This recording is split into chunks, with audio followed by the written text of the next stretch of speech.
Assalamualaikum warahmatullahi wabarakatuh. Izin memperkenalkan diri.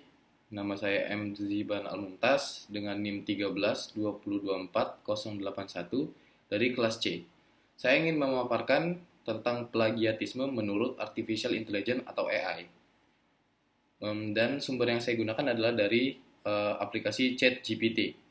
Jadi, plagiatisme adalah suatu bentuk pelanggaran intelektual yang melibatkan penyalinan atau pengambilan ide, karya, atau penemuan orang lain tanpa memberikan atribusi atau pengakuan yang tepat. Dalam konteks dunia akademik, plagiarisme menjadi isu yang sangat krusial karena dapat merusak integritas pendidikan dan penelitian.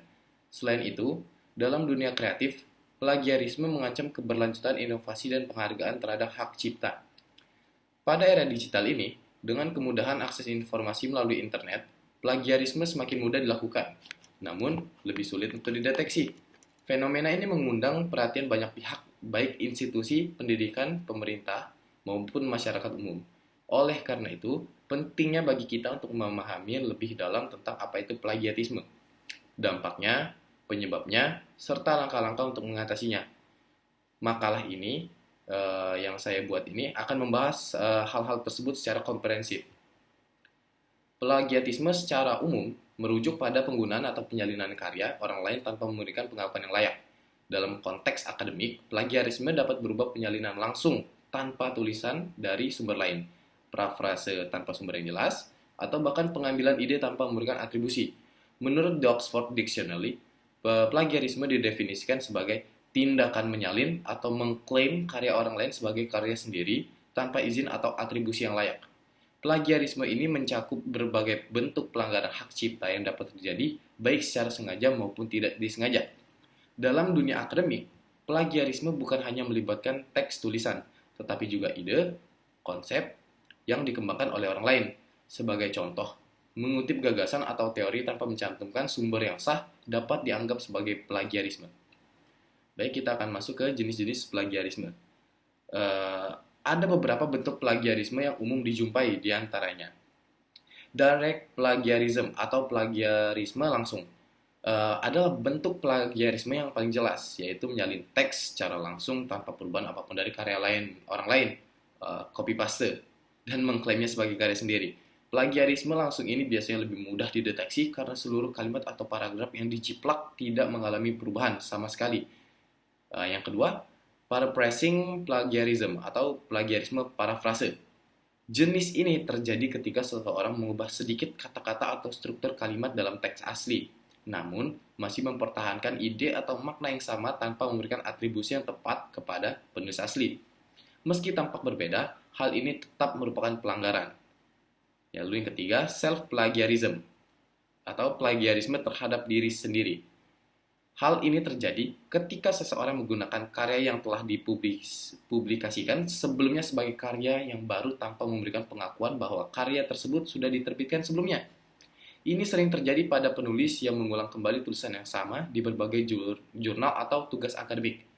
Yang keempat, culpable negligence plagiarism, yang terjadi ketika seseorang tidak sengaja mengutip karya orang lain tanpa memberikan pengakuan yang tepat, tetapi tetap dianggap sebagai pelanggaran. Jenis plagiarisme ini seringkali terjadi karena ketidaktahuan atau kelalaian dalam menyebutkan sumber yang benar. 5. Mosaic plagiarism atau plagiarism terorganisir, yang bisa terjadi ketika seseorang menggabungkan berbagai bagian dari beberapa karya yang berbeda dan membentuk teks baru yang tampak seperti karya asli. Meski setiap bagian diambil dari sumber yang berbeda, kombinasi tersebut tetap dianggap plagiarisme jika tidak ada atribusi yang tepat. Lalu penyebab plagiarisme. Plagiarisme ini bisa terjadi karena berbagai alasan, baik dari faktor individu maupun sosial. Berikut adalah beberapa penyebab umum terjadinya plagiarisme. Pertama, tekanan akademik. Dalam lingkungan akademik, mahasiswa sering kali merasa tertekan untuk mencapai nilai tinggi dalam waktu yang singkat. Tugas yang menumpuk dan tenggat waktu yang ketat sering membuat mereka tidak memiliki cukup waktu untuk menulis atau menghasilkan karya yang optimal, sehingga memilih untuk menyalin karya orang lain sebagai jalan pintas.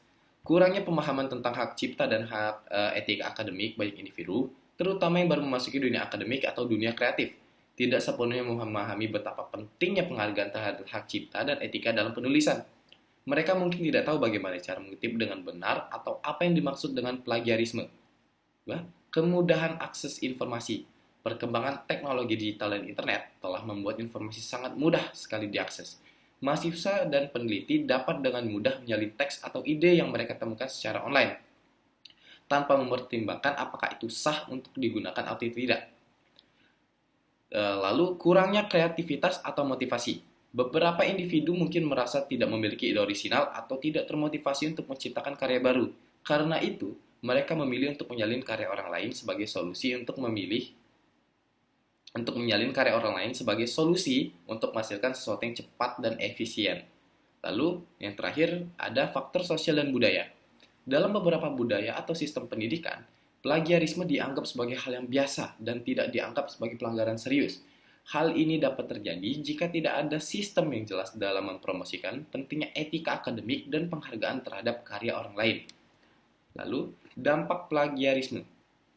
Plagiarisme ini dapat memberikan dampak yang sangat-sangat merugikan, baik bagi individu yang terlibat maupun bagi masyarakat secara umum. Berikut beberapa dampaknya. Kehilangan kepercayaan dan reputasi. Plagiarisme dapat merusak reputasi dan integritas seseorang. Dalam dunia akademik, mahasiswa atau peneliti yang tertangkap plagiarisme akan kehilangan kepercayaan dari dosen, rekan sejawat, dan bahkan masyarakat akademik secara keseluruhan. Ini bisa mempengaruhi karir mereka di masa depan.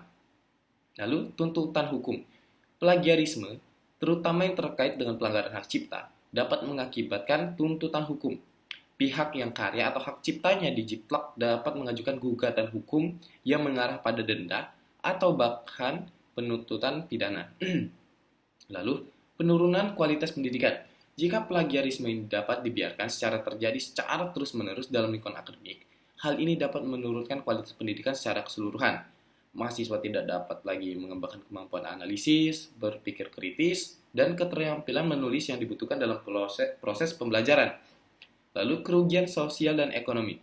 Dalam konteks industri kreatif, plagiarisme dapat merugikan pencipta karya asli karena mereka tidak mendapatkan pengakuan atau imbalan yang layak. Ini juga menghambat inovasi dan perkembangan kreativitas di masyarakat. Lalu, yang terakhir, penyalahgunaan teknologi. Penggunaan teknologi yang tidak tepat, seperti menyalin karya dari internet, menunjukkan penyalahgunaan kemajuan teknologi. Hal ini mengarah pada budaya yang tidak menghargai usaha dan kreativitas individu. Lalu kita masuk ke cara menghindari plagiarisme. Ada berbagai cara yang dapat dilakukan untuk menghindari plagiarisme, baik oleh individu maupun institusi. Berikut adalah beberapa langkah preventif yang dapat diambil. Meningkatkan kesadaran tentang etika akademik dan hak cipta. Institusi pendidikan harus memberikan pelatihan mengenai etika akademik dan pentingnya menghargai hak cipta. Mahasiswa perlu memahami bahwa plagiarisme bukan hanya masalah moral, tetapi juga berdampak serius terhadap karir akademik mereka. Lalu, menggunakan alat deteksi plagiarisme. Pemanfaatan alat deteksi plagiarisme seperti Turnitin, Plexscan, atau Grammarly dapat membantu mendeteksi dan mengurangi plagiarisme. Alat ini memungkinkan pengajaran mahasiswa untuk memeriksa sejauh mana karya yang diajukan mengandung unsur plagiarisme. Lalu, mengajarkan teknik parafrase dan kutipan yang benar. Mahasiswa perlu diberikan pemahaman yang jelas tentang bagaimana cara melakukan parafrase yang benar dan mengutip sumber dengan tepat. Penggunaan format kutipan yang sesuai dengan pedoman akademik seperti APA, MLA, atau Chicago harus diajarkan sejak dini. Lalu, meningkatkan keterampilan menulis dan penelitian. Institusi pendidikan harus memberikan dukungan yang cukup dalam hal pengembangan keterampilan menulis dan penelitian. Ketika mahasiswa merasa percaya diri dengan kemampuan menulis mereka, kemungkinan untuk tergoda melakukan plagiarisme akan berkurang. Lalu yang terakhir, memberikan contoh yang baik. Dosen dan pengajar harus menjadi contoh dalam menghargai karya orang lain. Mereka harus menghindari plagiarisme dan secara konsisten menunjukkan bagaimana memberikan penghargaan terhadap karya asli. Lalu kita masuk ke penanggulangan plagiarisme dalam dunia akademik. Institusi pendidikan perlu mengambil langkah-langkah tegas dalam menangani plagiarisme. Beberapa langkah yang dapat dilakukan antara lain, pertama, kebijakan yang jelas dan tegas pastinya. Setiap institusi pendidikan harus memiliki kebijakan yang jelas mengenai plagiarisme, termasuk sanksi yang tegas bagi plagiarisme. Hal ini bertujuan untuk menumbuhkan kesadaran dan memberikan efek jera. Lalu, pemantauan dan pengawasan yang ketat. Penggunaan perangkat lunak deteksi plagiarisme harus diintegrasikan dalam sistem penilaian tugas dan ujian. Dengan demikian, plagiarisme dapat terdeteksi sejak dini. Lalu, pendidikan berkelanjutan. Institusi pendidikan perlu mengadakan pelatihan berkelanjutan mengenai etika akademik dan plagiarisme.